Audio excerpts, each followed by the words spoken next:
Bismillahirrahmanirrahim. Assalamualaikum warahmatullahi wabarakatuh. Saya Yuleza Afrizani dengan NIM 1182052496 akan mempresentasikan beberapa pertanyaan mengenai etika bisnis Islam. Judul yang pertama, manusia dalam ajaran Islam. Pertanyaan yang pertama, bagaimana hakikat manusia dalam pandangan Islam? Manusia itu berbeda dengan makhluk yang lain, termasuk dengan malaikat, iblis, dan juga binatang, karena manusia itu memiliki akal, tabiat, dan juga nafsu. Manusia dalam Al-Quran terdiri dari dua, yaitu rohani dan jasmani.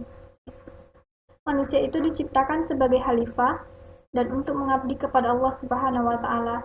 Dalam Al-Quran dijelaskan tiga hakikat manusia. Yang pertama adalah al-bashar, yaitu manusia adalah makhluk sosial. Yang pertama adalah al-bashar, yaitu manusia adalah makhluk biologis. Yang kedua, al-insan, manusia adalah khalifah atau pemikul amanah. Yang ketiga, al-nas, yaitu manusia adalah makhluk sosial. Pertanyaan yang kedua, bagaimana asal mula kejadian manusia? Asal mula kejadian manusia ini dijelaskan Allah dalam Al-Quran surat Al-Hijr ayat 28-29 yang artinya, dan ingatlah ketika Tuhanmu berfirman kepada para malaikat, sesungguhnya aku akan menciptakan seseorang dari tanah, sesungguhnya aku akan menciptakan seseorang dari tanah liat yang kering, yang berasal dari lumpur yang hitam yang diberi bentuk. Maka, jika aku telah menyempurnakan kejadiannya, hendaklah kamu dan telah meletakkannya ke dalam ruh ciptaanku, maka hendaklah kamu tunduk kepadanya dengan cara bersujud. Untuk yang pertanyaan yang kedua mengenai bagaimana cara memperoleh harta dalam pandangan Islam. Pertanyaan yang pertama, bagaimana mencintai harta dalam pandangan Islam? Sebagai pribadi, kita harusnya mengerti apa sebenarnya hakikat harta itu. Harta ialah sarana. Jika kita mencintainya, maka gunakan ia sebagai sarana kebaikan.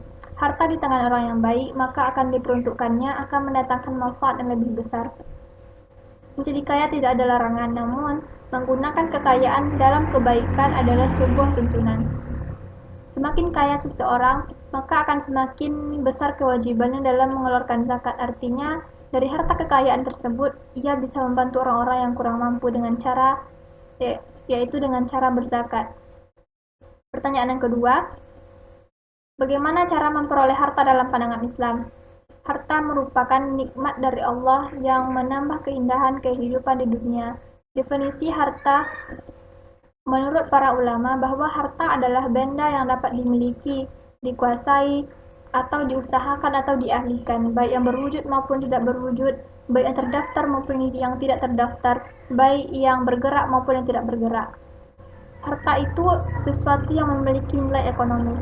Al-Quran pun memberikan tuntunan cara memperoleh harta, yaitu dengan cara menguasai benda-benda yang mubah, melakukan akad transaksi atau perpindahan hak milik, melalui warisan, atau yang terakhir hak-hak pemberian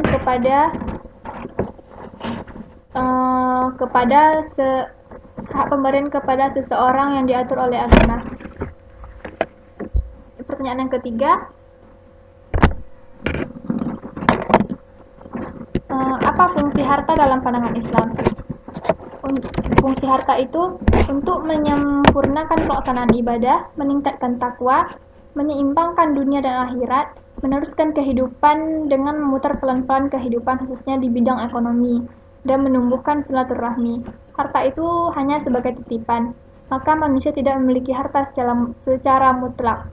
Menurut pandangan ekonomi Islam, mengenai harta, terdapat hak-hak orang lain seperti sedekah, zakat, dan juga infak. Yang ketiga mengenai